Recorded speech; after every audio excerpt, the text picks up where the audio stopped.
Good evening, Antwerp.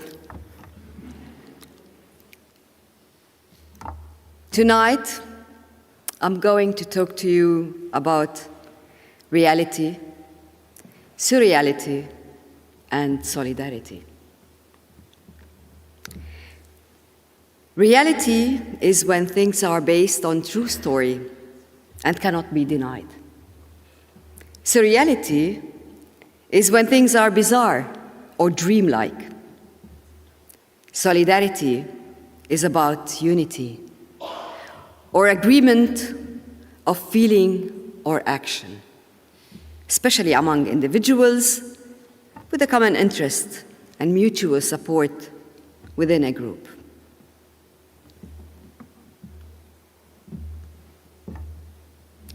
The map of Palestine before 1917. This is a reality. Next, please. The surreality started when the Prime Minister of Britain, Balfour, have promised Palestine to the Zionist movement, as if he owns it. Next, please. So Palestine have changed from its reality, when Jews were only 18% of the population, to the surreality that nowadays we hardly see any Palestine. Next, please. This is the reality in Gaza. You have all seen it probably on TV.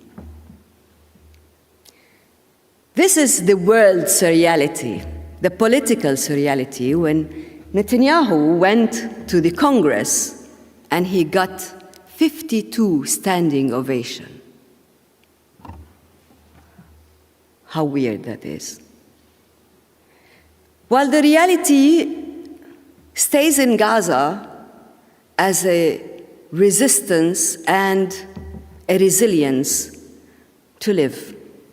These people have just commemorated or have just started a new festival of film on the ruins last month.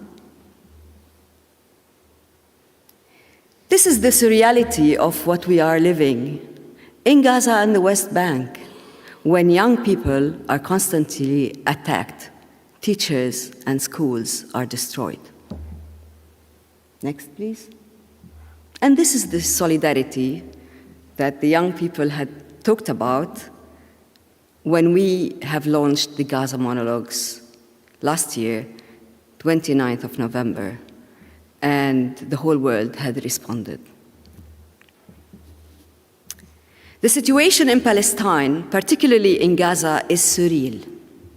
The reality of people's lives are overshadowed by death, horror, and despair. Food, clean water, and medical supplies are exterminated in an attempt of the Israeli government to kill more Palestinians with various means.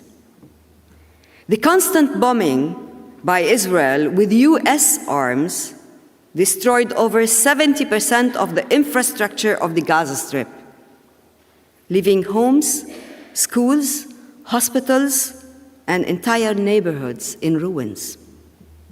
The constant sound of drones over the heads of the Gazans, day and night, for 11 months, imagine, zzz, for 11 months in your ears, had driven people crazy. The constant targeting and raiding of children, the Israelis claiming that they are Hamas militants, is for sure a surreal daily lie. In Palestine, 2 generations grew up knowing nothing but occupation, where the very fabric of our society is torn apart by dehumanization and oppression. This surreal reality is an ongoing trauma, where the past, the present, and the future are all overshadowed by the menace of Israeli occupation and the unending struggle for our survival and dignity. Thus, October 7th was not the beginning. It was the turning point that exploded the unbearable living conditions. It was a loud cry of an unheard constant mourning, a flip of a political table so that the world would react. In 2010, ASTHAR Theatre did the Gaza monologues. Post the first major assault on Gaza by Israel for 22 days. ASTHAR students who were studying theater at that time, 33 of them were asked to write their testimonies of what they have lived and endured during the war in 2008-2009. They wrote 33 monologues that were globally distributed and performed by more than 50 theater companies. I've chosen an excerpt from the end of one of the monologues written by Yasmin Abu Amr.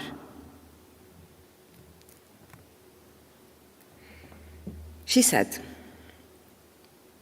"At war, I started to always dress in a very clean and tidy way, so that if I die, I would die a nice death. But it would be the biggest problem if I was hit by a rocket, because I would die in 100 pieces, and I'd like to die in one piece. Oh Gaza and Gazan dream. Our dream has become to die a good death and not to live a good life." End of quote. Wars on besieged Gaza continued by the Israeli occupation after 2009 and became rhetoric every 2 years, in 2012, 2014, 2016, and 2018, and this is when we lost our theater in Gaza. And again in 2021. In 2014, ASTHAR asked the same students who wrote the monologues to write new ones. Mahmoud Balawi was one of them. He wrote at the beginning of his monologue, quote, "Every day we hear about Gaza in the news, not because our economy is booming, neither because we have one of the world's wonders, and certainly not because of our strong aviation industry. All countries have entered Guinness records, and we did too. We have the highest record of the longest war against civilians and the most intense cry of a mother mourning her children. Time in Gaza is not like the rest of the world. The hour in Gaza is made of 60 martyrs and 3,600 injured.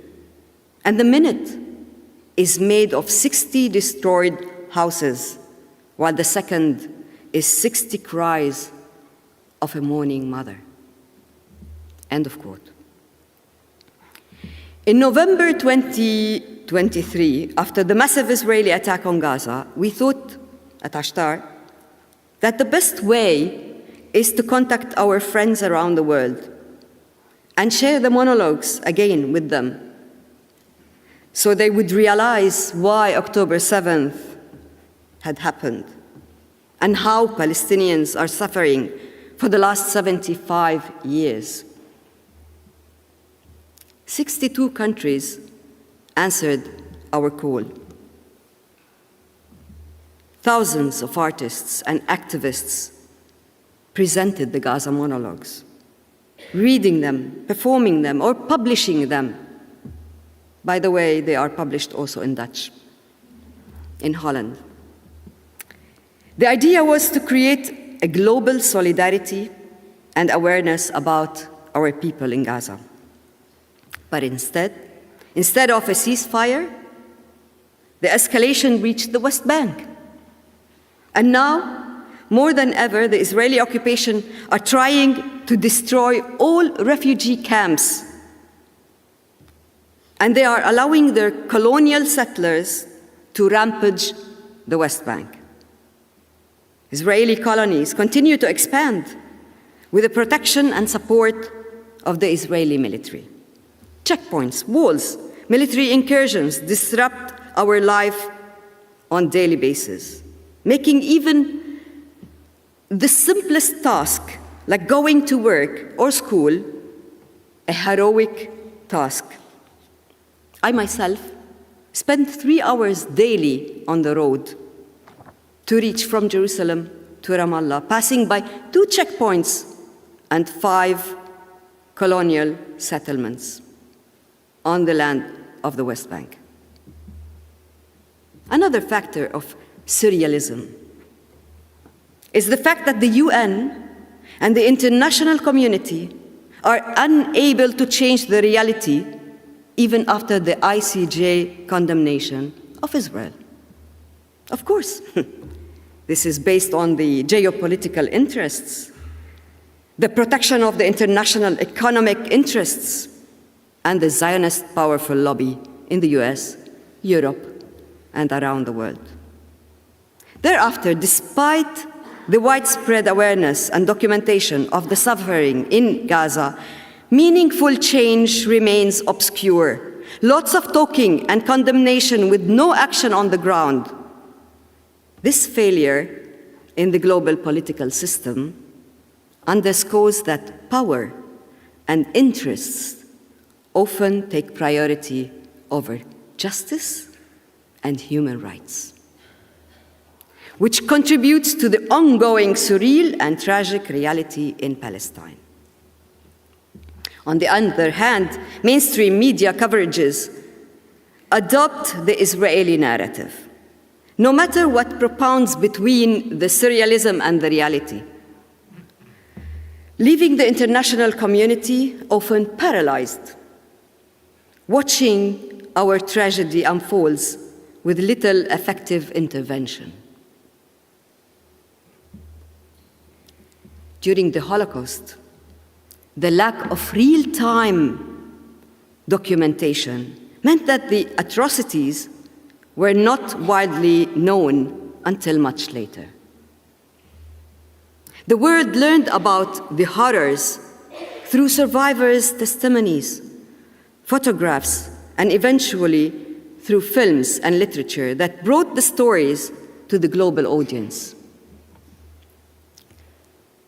Whereby today, with the advent of live streaming and instant communication, the world can witness events in real time. Yet despite this, immediate access to information, there is a paradoxical desensitization and, in some cases, a disturbing transformation of these horrific events into a form of perverse entertainment.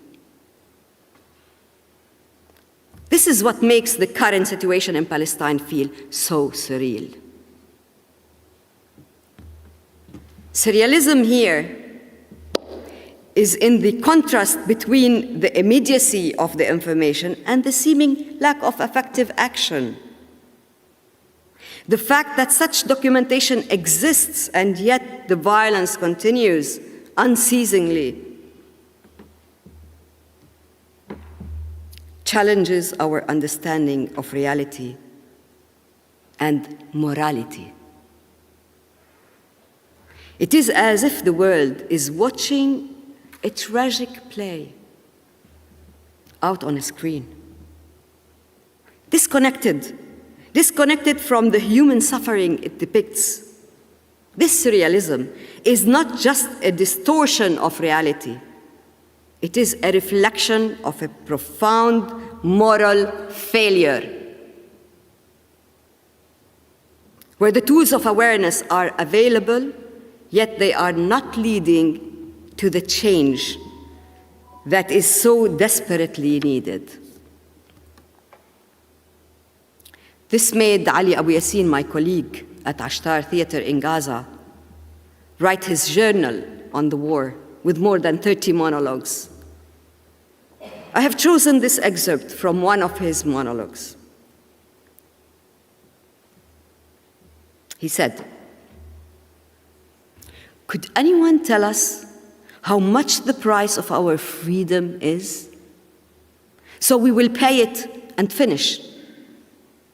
Isn't it enough for all this oppression and pain that lasted for more than 75 years to end? Or are we destined to remain unlike all people on this earth, swallowing oppression over and over again, dreaming that the endless night will see a morning rise?" End of quote. So how can active solidarity help someone like Ali?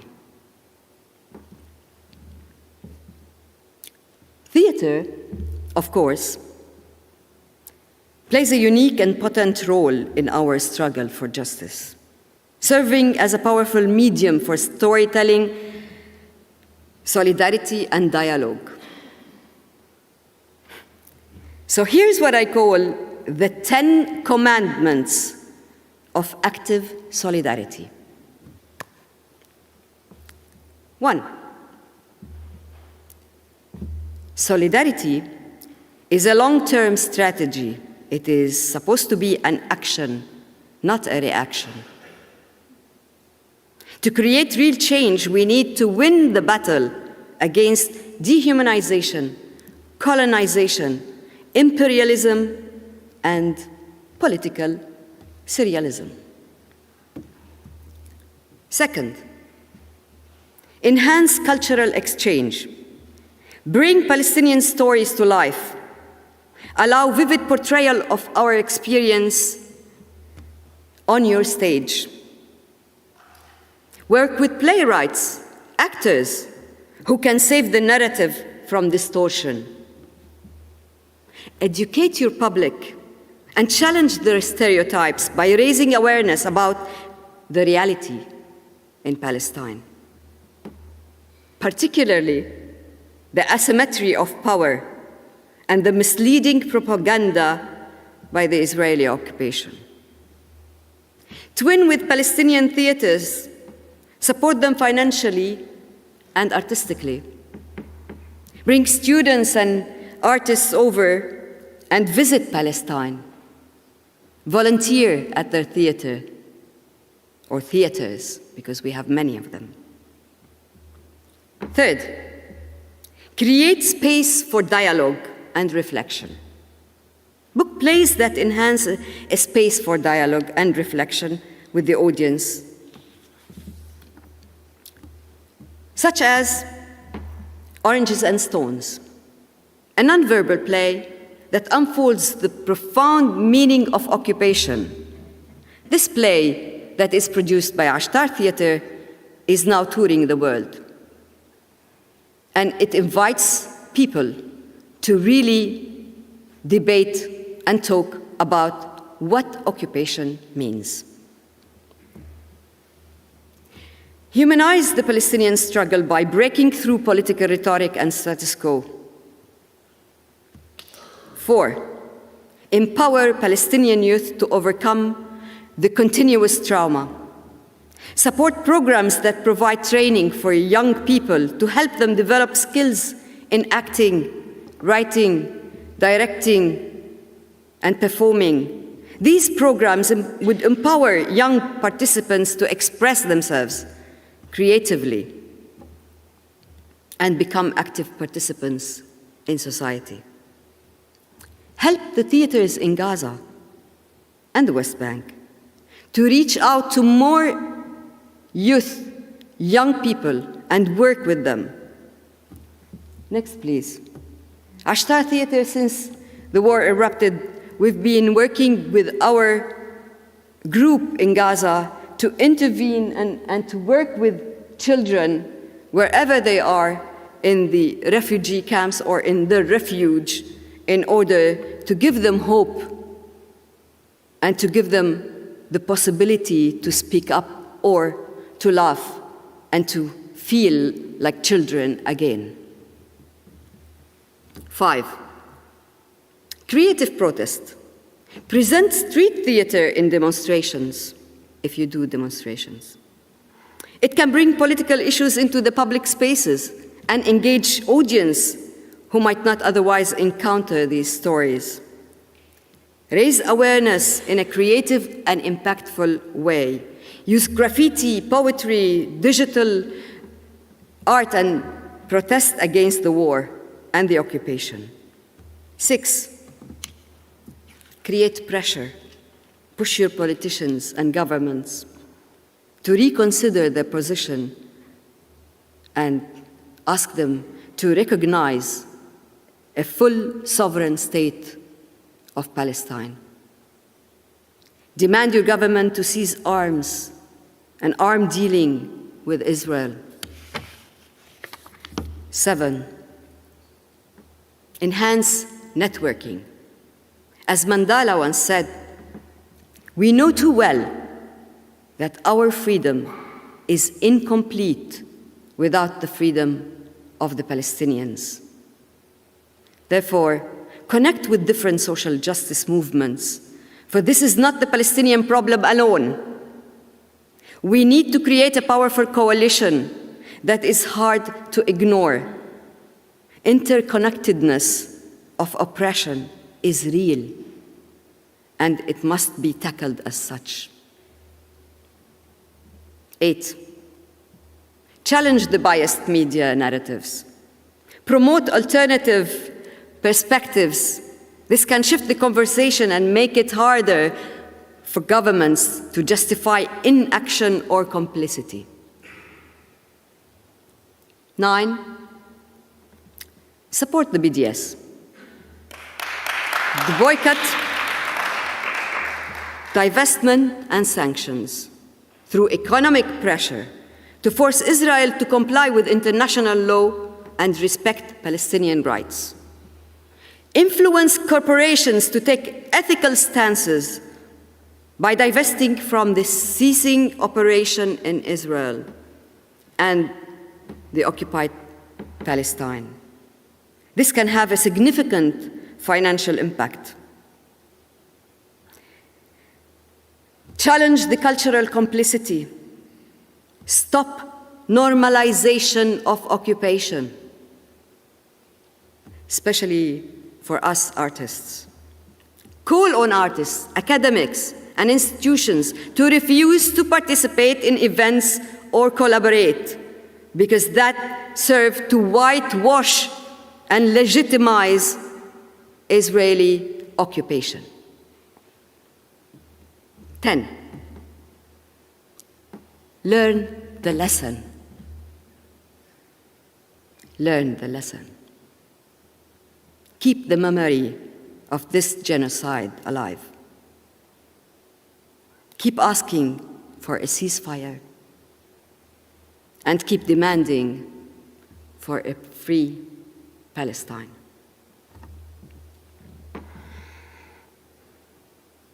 To keep the hope alive, I'd like to share again a short message from my colleague Ali Abu Yassin, who wrote in his refuge at Deir al-Balah.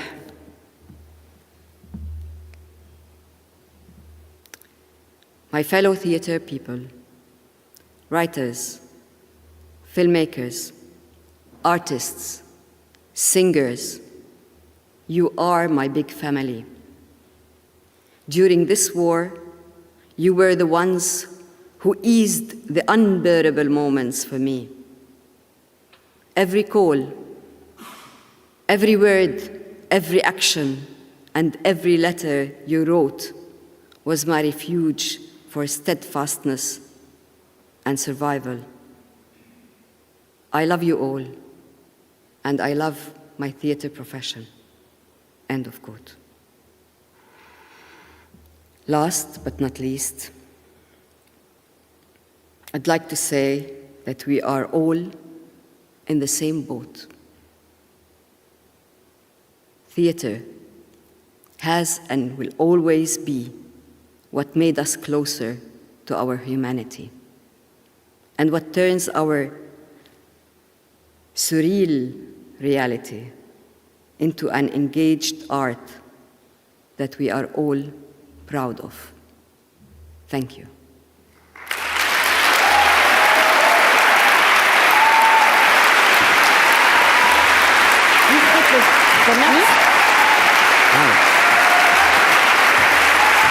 Wow.